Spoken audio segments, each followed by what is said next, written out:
Sorry, oh my gosh. Nakakahiya. Sorry. Okay. Sa mga bago, I'll just repeat this slide. So, the Big Bang Theory is the most accepted and the most known theory in science. Okay? Regarding the formation of the universe. Okay? Why is this the most accepted one in science? Kasi this theory was able to to explain bakit napakalaki ng percentage ng helium sa universe natin. Now, this theory was actually developed by Georges Lemaitre in 1927. Please correct me if my pronunciation is wrong po. And it was revised by George Gamow later on. Okay? So the first one to develop this theory was Georges Lemaitre, then revised by George Gamow. Okay? Okay na yung audio? Okay na yung audio, guys?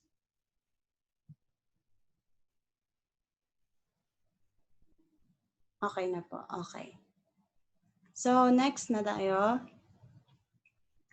So, ano bang nangyari sa Big Bang Theory? So, the Big Bang Theory states that from this dense point, it violently exploded, and from that explosion, matter, energy, ba't wala kayong marinig? Yung mga iba, okay na ba yung audio? Or masyadong mahina yung boses ko?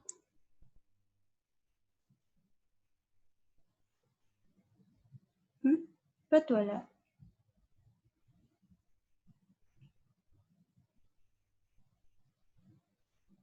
Baka hindi kayo naka-join sa audio. Please don't animate on the screen. Opo nga, yung iba, walang audio, hindi nakakonect sa audio. Yung iba po din nakakonect sa audio. Opo, join audio po kayo.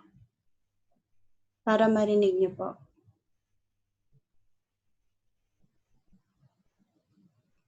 Okay? Yung sa mga walang, teka, type natin.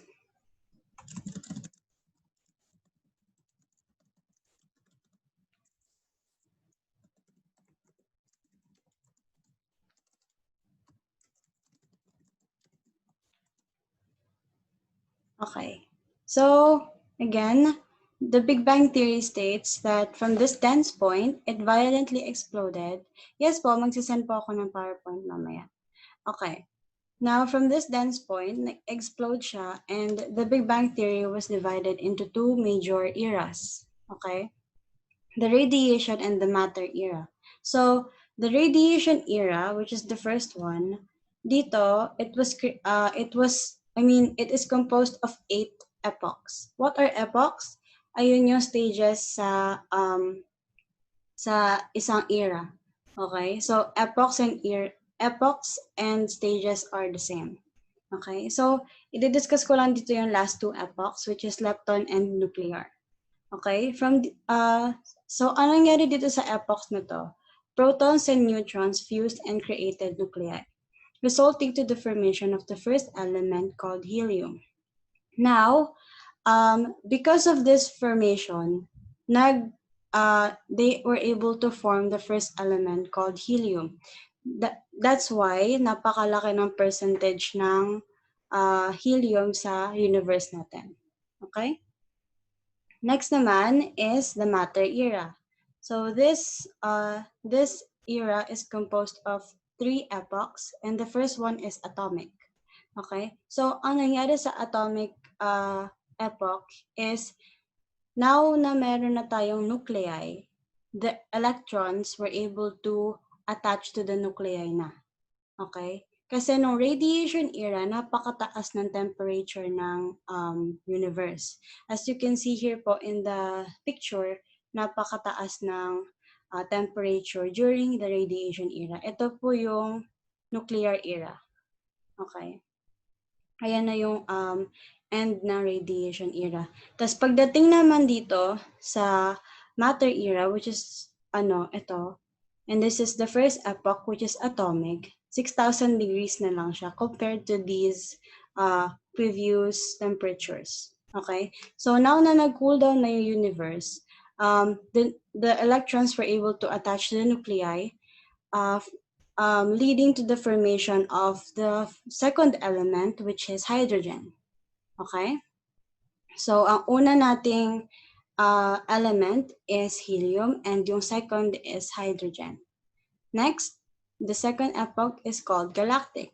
Now na meron na tayong hydrogen and helium, they were able to form clouds with small pockets of gas within them. And these clouds were able to collect and merge those atoms and forming galaxies. Okay? And in those galaxies, stars began to form. Okay? So ayun yung galactic epoch. And that's not a very fast process. As you can see here, it takes thousands and millions of years to accomplish that epoch. Okay?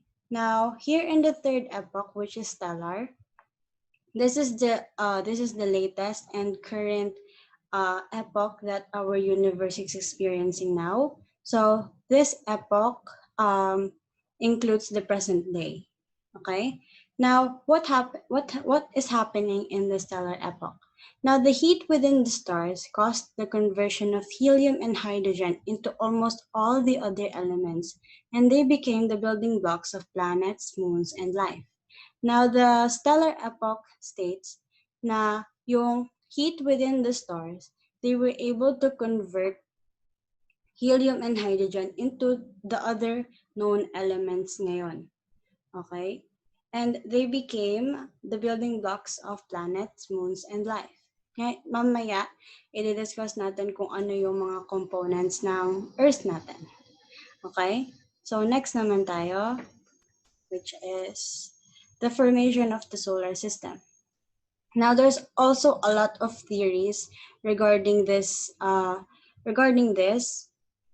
this theory is called the nebular theory. There is also protoplanet, planetesimal theories, but this is yung parang pinofocusan ng sets. Okay, so I'll be discussing this today. Now, to sum this up, itong first picture na to, this is called a supernova. So what is a supernova? Supernova is an exploding star. Now from that exploding star, another star was forming in the middle of it, and that is now our sun. Okay? And our sun was able to pull together the scattered matter, which is scattered by the supernova, into planets and asteroid belts because of its gravitational force. Okay? So the gravitational force of the sun was able to collect and merge those scattered matter into planets and into our asteroid belt. So that is how our solar system was formed. Okay? And also, please remember that this theory is called the nebular theory. Okay? Next naman. This is the Earth structure and its composition. Now, there are two types of Earth layers, compositional and mechanical. Compositional tells us what is the Earth made of. So the crust is mainly made up of silicates. The mantle is made up of silicates as well, but has magnesium and iron also as well. Now the core is made up of iron and nickel. Now the core is also called as the knife layer. What is knife? N-I-F-E. Ni is nickel, Fe is iron, di ba? So, sorry. So, sa mga cases, in some cases, it is called as the knife layer. Okay? Dito naman tayo sa mechanical layers, which tells us what is the purpose of every layer. Okay? Now, for the lithosphere, it is composed of the crust and the upper part of the mantle. So, ayun yung let's say, the thinnest one out of all these mechanical layers. Now, dito naman sa asthenosphere, this is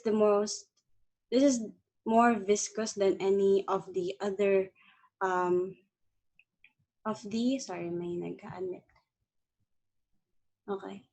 Of the other layers. So what is viscose? It has like a sticky and thick consistency. Ganun yung viscous. So dito rin nangyayari yung convection currents. What are convection currents? Ayun yung movement of energy. This happens commonly on heat transfer. Ganun.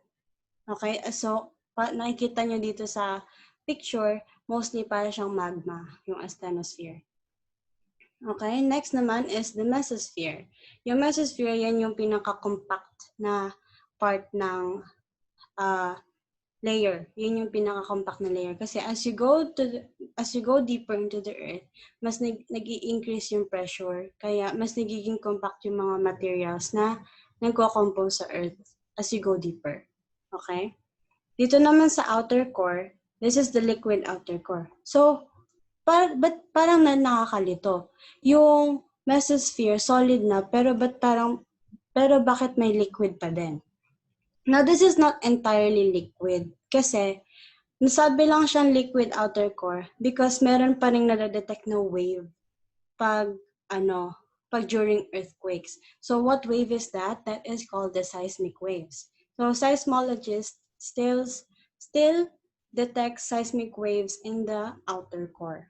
Kaya medyo hindi pa siya ganun ka compact. So it's considered as a liquid outer core. Okay? Next naman nun is the inner core. Tapos, dito naman, ayun na yung made up of iron and nickel. Ayun na yung talagang compact na talaga siya. Okay, so solid na talaga siya dyan. Okay? So, next naman tayo, rocks. Rocks are combinations of one or more minerals. So, hindi lang siya isa. Okay, commonly, it's made up of more than 2 minerals. 1 or 2, ganon. And rocks are classified in 3 types based on how they are formed: igneous, sedimentary, and metamorphic. Igneous meaning fire, they are formed from magma or lava. Pag magma, when they are formed from magma, they are called as intrusive or plutonic igneous rocks. So, they form under the surface. Pag from lava naman, they are called extrusive or volcanic igneous rocks, which are formed in near or at the surface, ganon. So, mostly sa volcanoes. Next naman is the sedimentary rocks. So, from the word itself, sediments or broken pieces. They are formed from broken pieces of other rocks or fossils. Ganon. Next naman is metamorphic rocks. They can either be sedimentary or igneous rocks before, but were transformed into metamorphic rocks by heat and pressure. Okay? So from the word itself, morph. Okay? So if medyo mabilis ako, please say so. I'll be happy to repeat any slide na nagugulahan kayo. Okay. Now, let's go to the rock cycle. Now, to sum this up, yung magma, from magma, di ba, we form igneous rocks. Okay, igneous meaning fire. From igneous rocks, pag nag-break down to, or they undergo weathering, erosion, or transport deposition, they are formed into sedimentary rocks. Okay? Now, these sedimentary rocks kasi, they are most commonly found in the oceanic crust or in the ocean bed. So, pag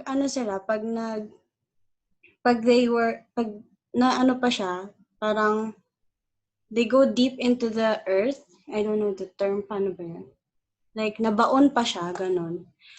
They are exposed to heat and or pressure, and they morph into metamorphic rocks. Okay? Now, itong mga metamorphic rocks, they can also be buried deeper. Tapos, because of the extreme heat and pressure, they melt into magma once again. And the cycle continues. Pero that's not the only way that this cycle can occur. Igneous rocks can also form into magma agad. Diba, we have intrusive rocks that forms below the surface.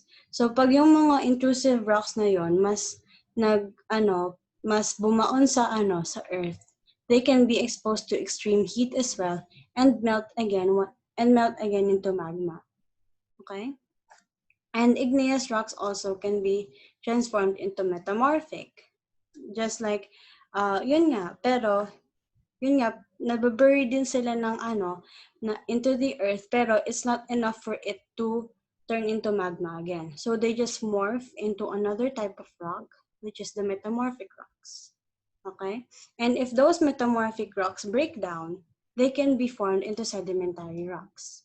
So ganun yung cycle ng rocks. They can be transformed into any other type of rock due to agents like heat and pressure, weathering, erosion, ganon. So what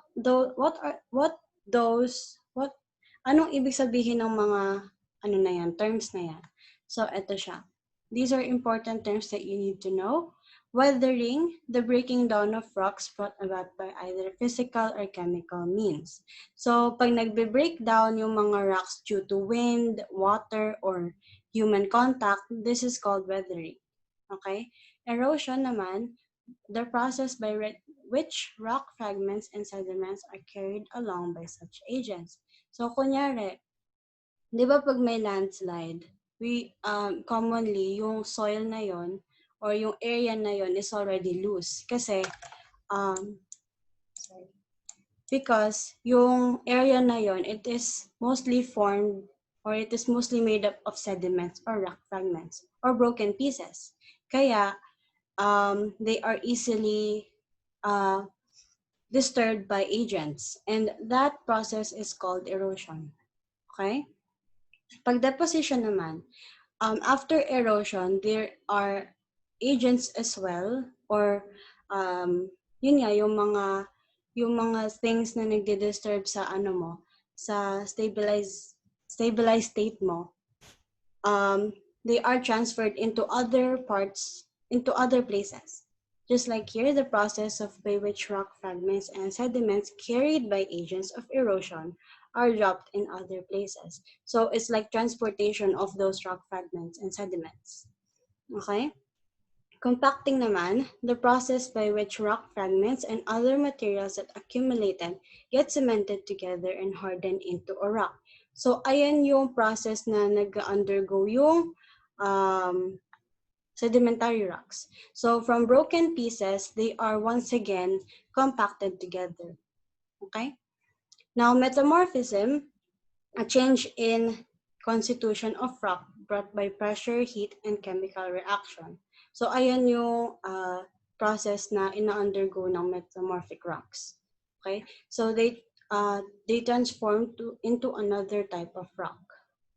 Okay? Now, melting is, of course, solid to liquid. Cooling and solidifying is liquid to solid. Okay? Next naman tayo, minerals.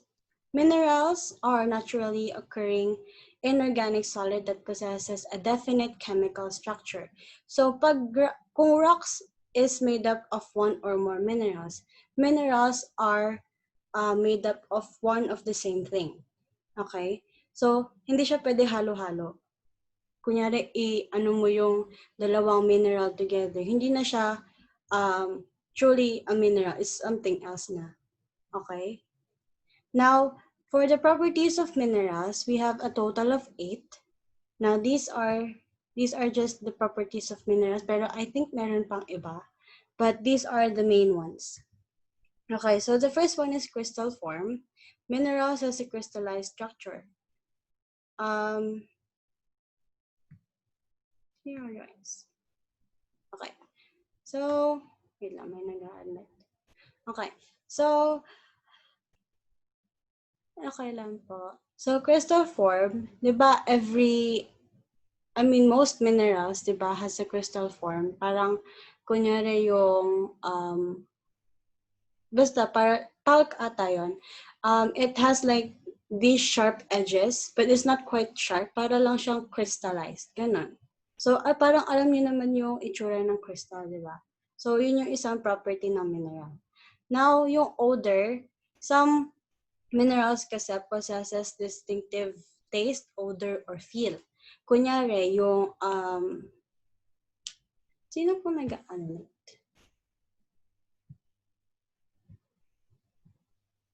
Okay. So, yung yung odor naman, kunyari yung, ano yun? Zinc sulfide. The mineral zinc sulfide, sinasabi nila na it smells like rotten eggs. Okay? So, ayun yung mga properties ng ibang mineral. Luster naman, it describes the appearance of a mineral when light is reflected from its surface. Ito naman, pag tinapatan mo yung mineral ng ilaw, anong itsura niya? Does it look shiny? Does it look dull? Does it look earthy? Or does it look metallic? That is one of the properties of minerals. Now, color, every mineral has its natural color. Okay? So that's common sense. Streak refers to the color of the mineral in its powdered form. Merong mga minerals na pag unang tingin mo, they are one color. For example, hematite. The mineral hematite is dark gray in color. Pero, pag dinrag mo siya across a white surface, nagiging reddish-brown yung color niya. So, that's what you call streak. Okay? That refers to the color of the mineral in its powdered form. Next is cleavage. Hindi niyo po marinig. Join po kayo sa audio. Wait.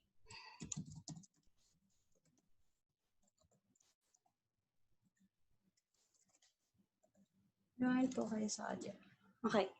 Now, cleavage and fracture is how a mineral breaks. Okay? So, ang cleavage naman, the difference of that,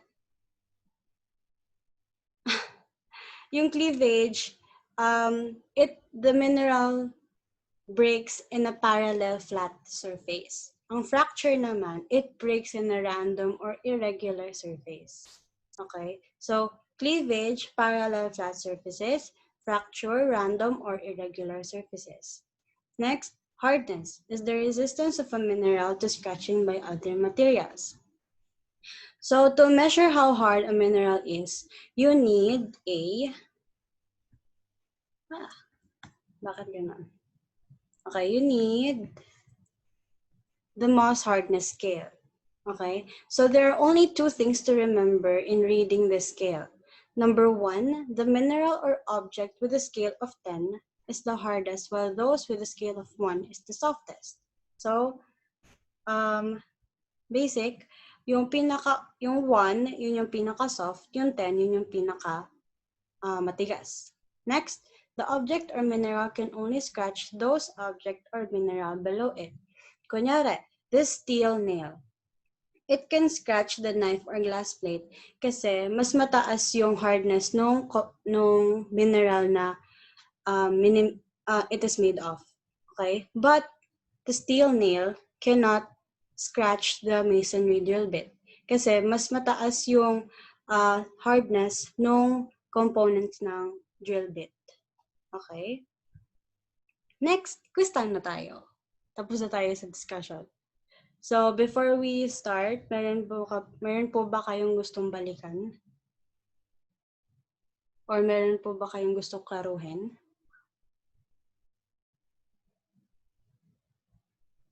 Yan, mga late kasi. Hindi naman kailangan ng papel. Magaling naman kayo. Hala, huwag niyong balikan yung mga Dito lang tayo sa lesson. Mag-iiba yung babalikan niyo. Meron pa ba kayong gustong Paano yung quiz? Pwede nyo i-type, pero hindi sa chat. Pwede sa notes or somewhere. Or pwede din sa paper. Kahit saan naman. Yung unang slides po before yung solar system. Okay. Let's go back there. Okay. Start na po. Review. So, meron po nag-request ng pa-back po. Okay, so, paano po yung sa video sa amin? Wait lang po. After this po. Okay. So, isa-sum up ko lang po to. Hala, magta 10 minutes na lang. Okay. Yung the Big Bang Theory, it is the most accepted theory in science. Okay? Okay na yan.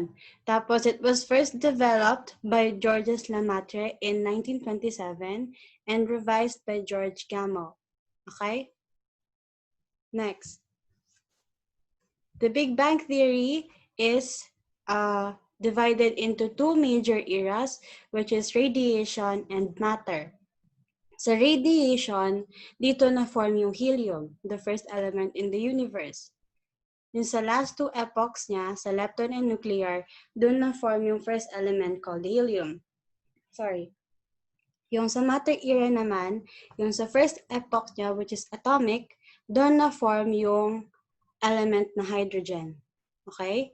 Sa atomic epoch siya na-form yung hydrogen. Sa galactic, from the word itself, galaxies formed in this epoch. The stellar naman, that is the recent and present epoch that the universe is experiencing right now. So, dito na build yung planets, moons, and life. Okay? Ayan. Okay na po dito sa solar system, no? Okay. So, punta tayo dun sa dito. Sa cleavage and fracture, ang cleavage kasi, yung minerals dito, nagbe-break siya in parallel flat surfaces. Okay? Yun yung key doon. Tapos yung fracture naman, nagbe-break siya along random or irregular surfaces. Okay? Yun yung main difference nila. So, cleavage, parallel flat surfaces, fracture, irregular surfaces. Okay? Meron pa po bang kailangan balikan? Na lesson or na slide?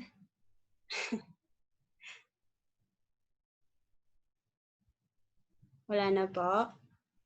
Okay, proceed na. Anong bago? Oh, sino annotate? Okay. Okay, quiz na tayo. Oh, perfect na yan. Okay. Since 7 minutes na lang tayo, babawasan ko yung time. Hindi naman po required na isa nyo po yung answers nyo dito. Basta, parang alam nyo sa sarili nyo na may naintindihan kayo today. Ganun. Okay. Question number 1. It is the most accepted theory in science about the creation of the universe because it was able to explain the abundance of helium in the universe. Is it A, Big Bang Theory, B, Creation Theory, C, Cosmic Inflation Theory, or D, Steady State Theory? Huwag niyo na muna po sabihin yung answers sa chat. Collect niyo lang po yung answers niyo, and at the end of the quiz, I'll be revealing po the answers. Okay na po ba? Let's go on to the next question. Number 2. He first developed the Big Bang Theory in 1927.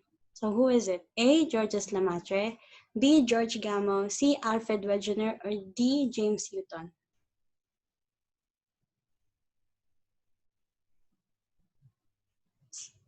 Sorry. Okay na po? Okay. Next. Number 3. It is also called as the ninth layer. Is it A, inner core, B, outer core, C, mantle, or D, crust?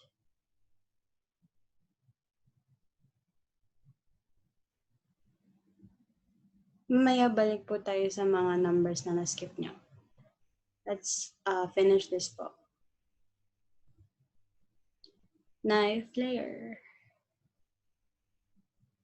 Hehe, bawal. Mamaya pa. Knife. O sige, clue. Symbols yan sa periodic table. Oh. Which layer is composed of those elements? Is it A, B, C, or D?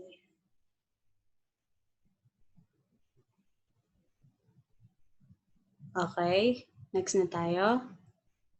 Baka di na kasi kayo bumalik pagtapos na to eh.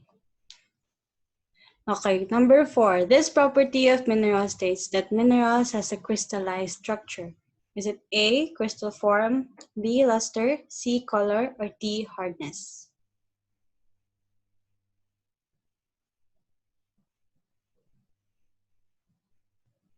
Okay, next. Question number 5. Which epoch did the element hydrogen form? Is it A, atomic, B, stellar, C, galactic, or D, lepton?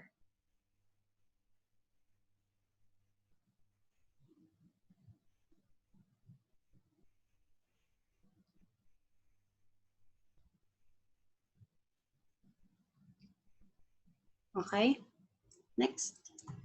It is the outermost layer of the Earth. Is it A, crust, B, mantle, C, inner core, or D, lithosphere?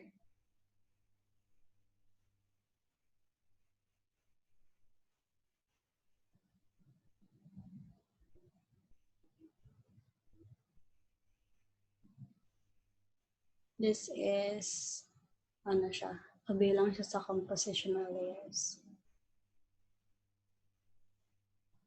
Okay, next. Which type of rock will a sedimentary rock transform to when it is exposed to heat and pressure?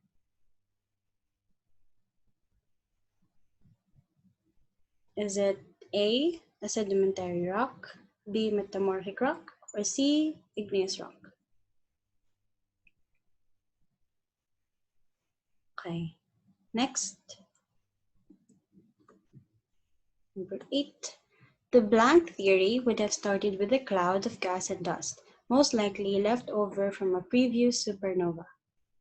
Okay, so yung keyword dyan is supernova. Is it A, nebular, B, protoplanet, C, planetesimal, or D, encounter?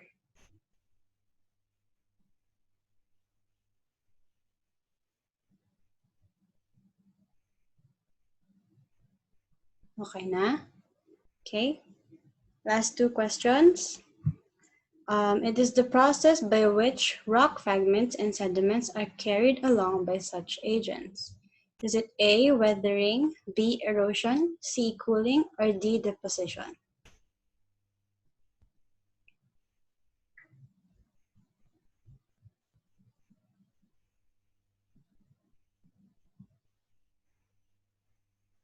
Okay na? Okay, next. Last number. According to the Mohs scale, this mineral has a higher hardness than topaz, but has a lower hardness compared to diamond.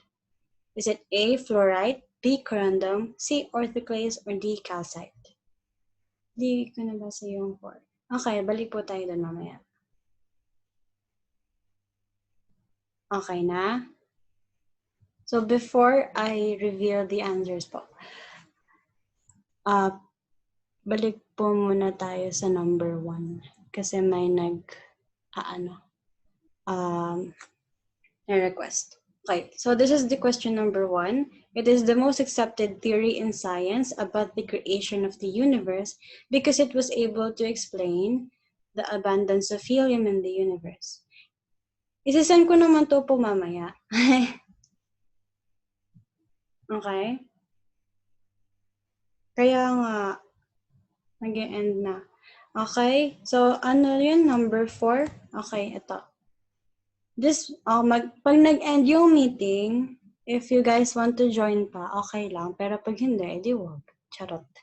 Okay. This property of mineral states that minerals has a crystallized structure. Is it A, crystal form, B, luster, C, color, or D, hardness? Okay na? Hindi naman po required i-send. Okay lang po kung hindi nyo i-send. Okay, number 8. The blank theory would have started with a cloud of gas and dust, most likely left over from a previous supernova. Is it A, nebular, B, protoplanet, C, planetesimal, or D, encounter?